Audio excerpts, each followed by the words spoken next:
Hello friends, അപ്പോൾ നമുക്ക് ഇതുപോലൊരു ഹാങ് ചെയ്തിടാൻ പറ്റുന്ന ഒരു റീത്ത് ഉണ്ടാക്കിയല്ലോ ക്രിസ്മസിന് വേണ്ടിയിട്ട്. അപ്പോൾ ഞാൻ അതിന് വേണ്ടിയിട്ട് ഒരു കാർഡ്ബോർഡ് പീസ് സർക്കിൾ ഷേപ്പിലാണ് കേട്ടോ കട്ട് ചെയ്തെടുക്കുന്നത്. എന്നിട്ട് അതിൻ്റെ ഉള്ളിലുള്ള പോർഷൻ നിങ്ങളത് ഇതുപോലെ കട്ട് ചെയ്ത് മാറ്റുക. അപ്പോൾ ഇത് ഇങ്ങനെ കിട്ടും. ഇത് കഴിഞ്ഞ ശേഷം ഞാനൊരു ഗാർലൻഡാണ് എടുക്കുന്നത്. ഇപ്പോൾ ഗാർലൻഡ് ഞാനൊരു 40 റുപ്പീസിനാണ് കേട്ടോ മേടിച്ചത്. 20-25 റുപ്പീസിനൊക്കെ നിങ്ങൾക്ക് ഗാർലൻഡ്സ് കിട്ടും. ഇത് കുറച്ച് വലുതായതുകൊണ്ടാണ് 40 റുപ്പീസ് വരുന്നത് കേട്ടോ. അപ്പോൾ ഇതുപോലെ ഈ കാർഡ്ബോർഡ് പീസിൽ ചുറ്റിയെടുത്തതിന് ശേഷം നിങ്ങൾക്ക് ഇഷ്ടമുള്ളത് ആഡ് ചെയ്ത് കൊടുക്കുക കേട്ടോ. ഇതിപ്പോൾ റൂമിൻ്റെ ഫ്രണ്ടിലോ വീടിൻ്റെ ഫ്രണ്ടിലോ ക്രിസ്മസ് ടൈമിൽ നിങ്ങൾക്ക് ഹാങ് ചെയ്തിടാൻ പറ്റുന്ന ഒരു അടിപൊളി ഒരു ഡെക്കറാണ്.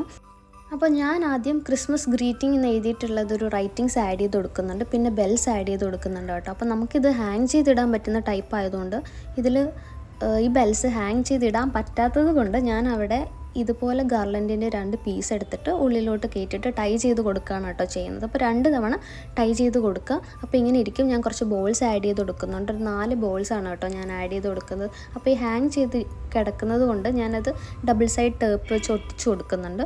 പിന്നെ ഞാൻ ഹാങ് ചെയ്തിടാൻ വേണ്ടിയിട്ട് സാറ്റിൻ റിബൺ, ഒരു ഗ്രീൻ കളർ സാറ്റിൻ റിബണാണ് ആഡ് ചെയ്ത് കൊടുക്കുന്നത്. അപ്പോൾ അത്രയേ ഉള്ളൂ. ഇത്രയും സിമ്പിളായിട്ട് നിങ്ങൾക്കിത് ചെയ്യാം. വീഡിയോ കാണുന്നതിനേക്കാളും ഭയങ്കര സിമ്പിളായിട്ട് നിങ്ങൾക്ക് പെട്ടെന്ന് തന്നെ ഉണ്ടാക്കിയെടുക്കാൻ പറ്റുന്നൊരു ഡെക്കറാണ്.